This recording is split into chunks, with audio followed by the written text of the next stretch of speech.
Hey everyone, and welcome back to another roundup. So, this week we've actually got quite a lot. Steam, Valve, they are apparently taking another stab at hardware, so that's kind of exciting. We've got a fun situation with Biomutant controversy. We've got the big man himself, Strauss Zelnick, being bullish, and also just a metric ton of quickfire. So, let's go.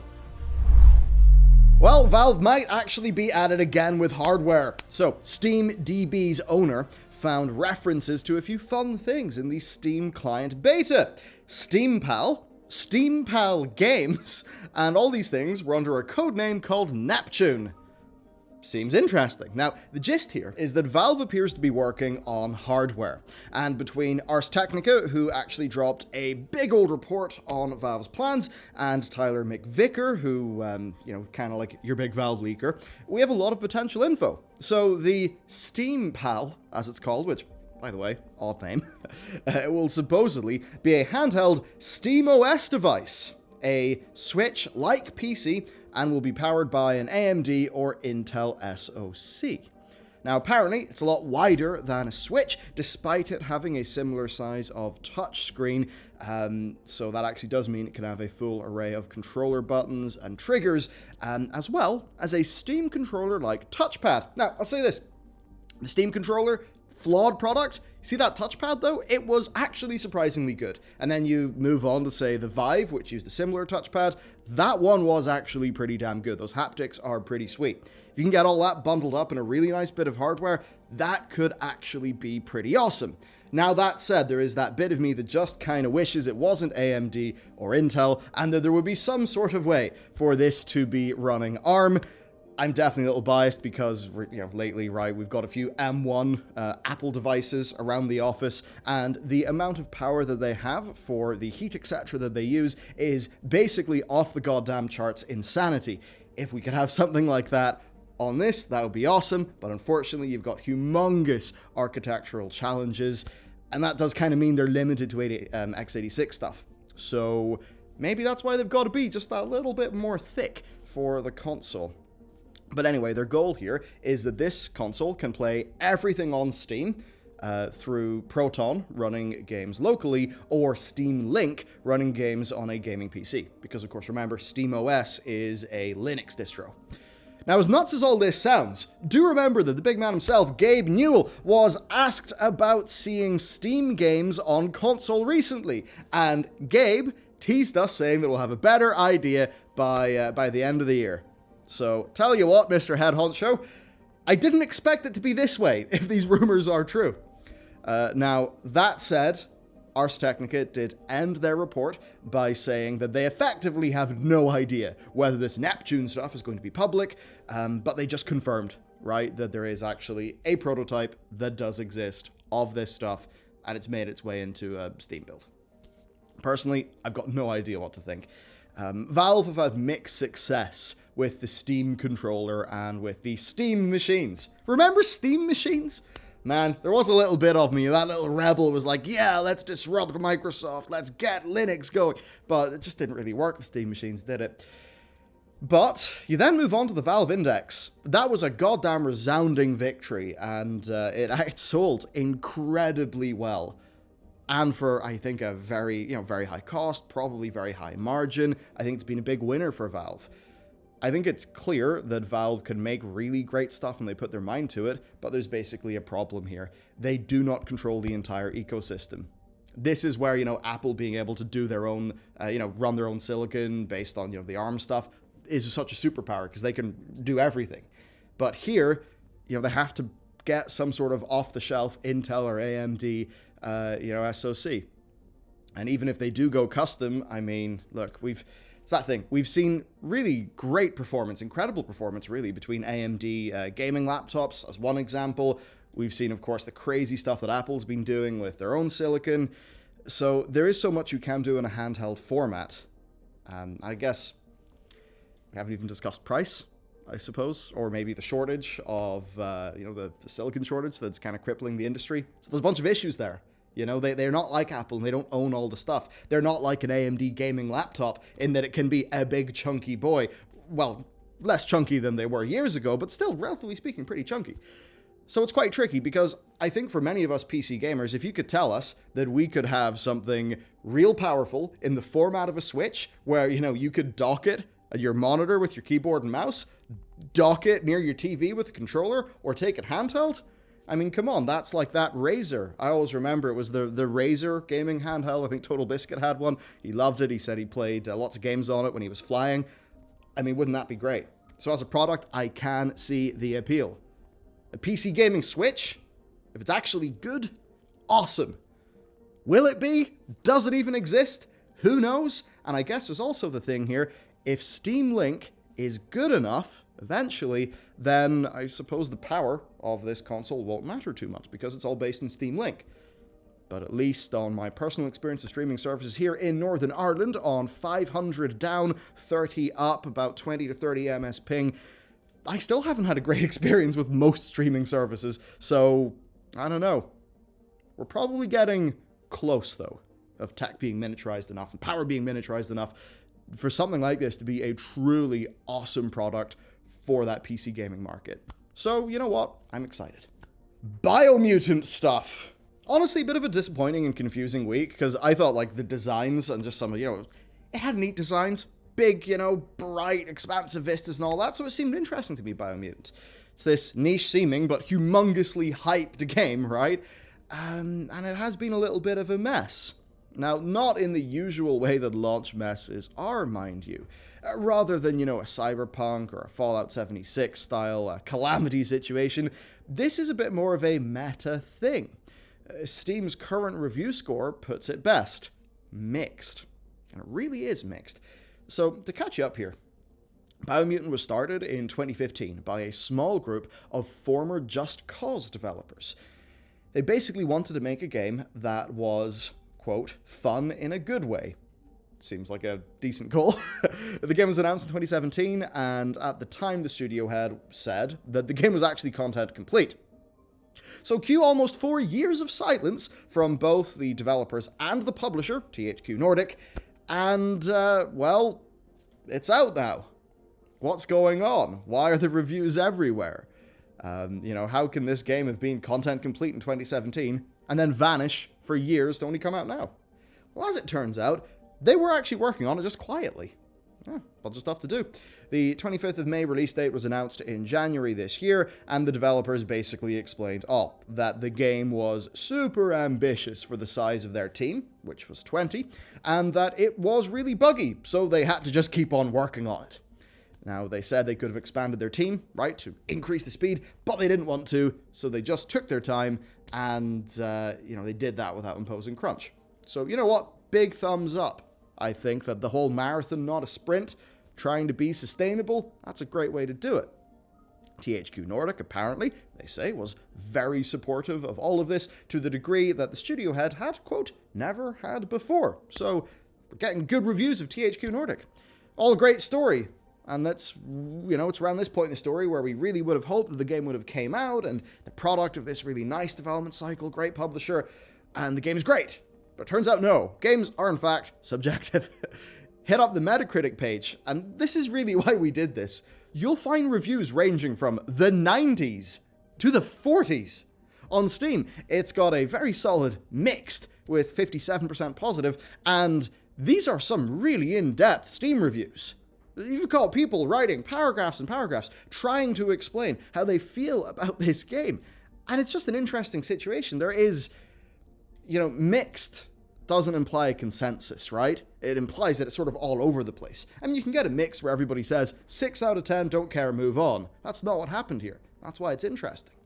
Now, we really did a lot of reading here to try to find a through line, and it basically seems like this is a game that has a loose and light story, a decent amount of content, but extremely mixed in quality with that content. Seems like there's quite a bit of time wasting and stuff like that going on. There was some, parallels being drawn to, say, Breath of the Wild, and that really does not land that much in the game. Combat that some people really, really love, but many do find boring. I've seen some people with more of a technical appreciation of combat definitely having issues with it. I think the most fitting comparison, it appears, is that this is basically like They reached for a bunch of cool things like Breath of the Wild, ended up with more of a standard Ubisoft game, but one that was clearly made by a small team. Which, if you think about the format of an Ubisoft game, that doesn't work out great. So a lot of people love it for the combat and can ignore its issues, so they just want to go build up their character, play about the place, but others are finding it refund worthy. And what's actually funny here is that, to the devs' credit, they've actually handled having a disappointing Metacritic score with grace. So thumbs up to them. They tweeted that players should, play the game themselves, see for themselves. THQ Nordic replied with a GIF showing visible confusion. They pointed out 2 reviews that basically said the exact opposite things, and they drew some flack from that across the reviewers and the pundits. And I think you could take that in bad faith and say, oh wow, look at this publisher pissing and moaning that their game wasn't... You could do that. But I like to think about how modern Twitter accounts for brands work, right? Like if Xbox released an utter stinker and everybody knew that, we know what the Xbox social team is like. They would make a joke. So I think you can take this tweet in bad faith, or I think you can take it in good faith and just say they were probably having a laugh at the situation. Really though, it's fairly simple. Games are subjective, and I think when you end up with a game like this one, where it is a small team going super ambitious, and I think perhaps more focusing on a smaller set of core competencies, that just means you will have a game that is a more niche experience. Maybe one that is trying to be larger, maybe that trying is what hurts it a little bit, and then you have a situation where, because they try to make it seem like a bigger game and really strike out above their 20-person, team count, what that would suggest, then the publisher's marketing will make it feel like it is one of those really big, expansive experiences. So, maybe you're comparing it to an Ubisoft, a standard like an Assassin's Creed or Phoenix, Gods in Grease Boy Rising, I forget the name of the game. But then it actually just feels like a smaller team game. So it's kind of interesting. It's that thing, there's lots of objective measures for games, but at the end of the day, there's a difference between, I think, what people will experience when playing a game and the execution of a game's concept. As a friend put it, Biomutant sounds like a classic 7 out of 10 cult game. And cult game is the key thing there, because loved for its charm and some specifics, but kind of between average and bad everywhere else. So I guess if you're playing it, let us know how you feel. I don't have time to, because if I play anything else than Final Fantasy XIV and maybe some WoW, yes, my friends will shoot me. Sony updates. Sony have had a chat with their shareholders recently, going over their successes and their future plans, all that jazz.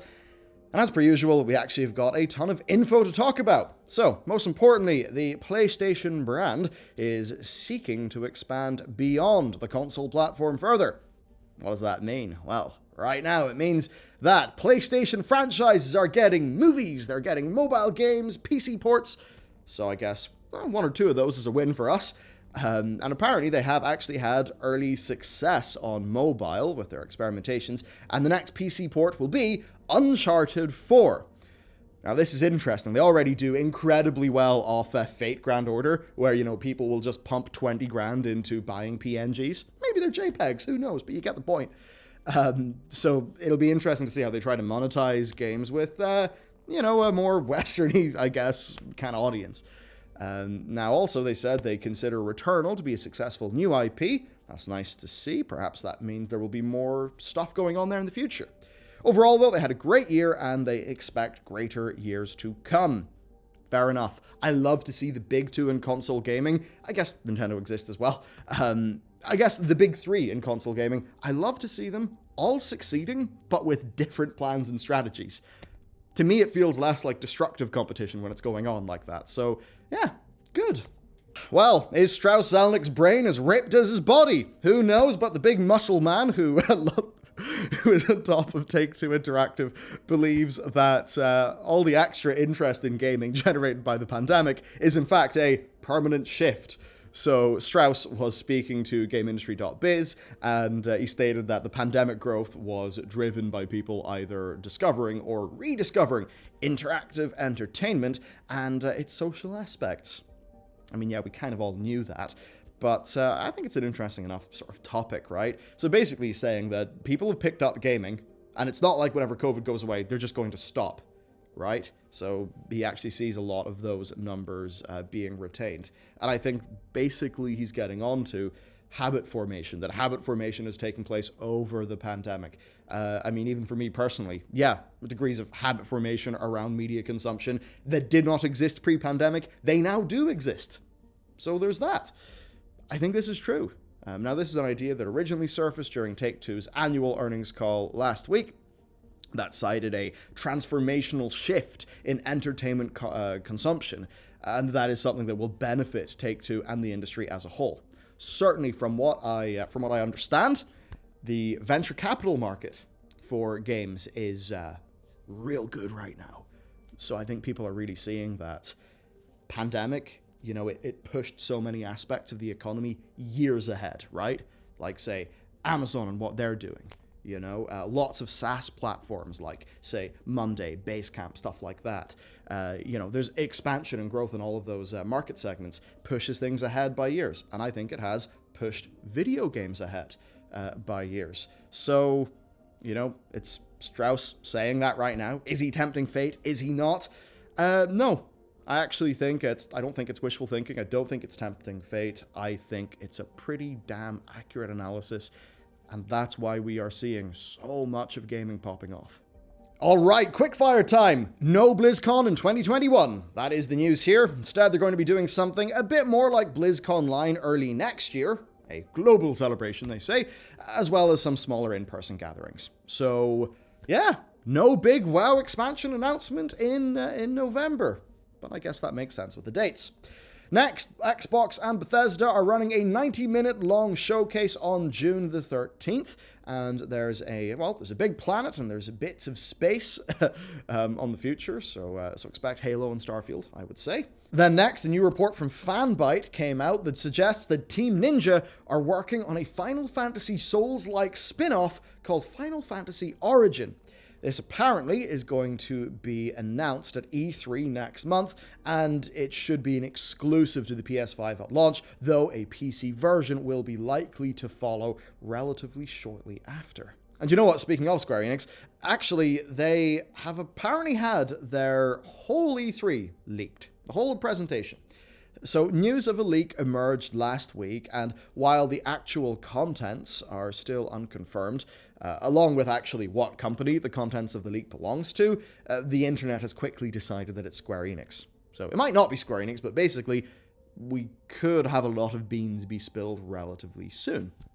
Next then, following the surprise reveal of Getsu Fumiden Undying Moon, which is the sequel to a 1987 Japan-only Famicom game, Konami hinted that they'd be open to outsourcing development for more of their older franchises. So that's a thing going on. Undying Moon is a collab between, it's a collaboration with an indie studio called Guru Guru, and I guess if collaboration provides the motivation Konami needs to actually make some goddamn video games, then maybe we can call that a win. But also, it is Konami. I don't really think we trust Konami that much to do sort of sane things.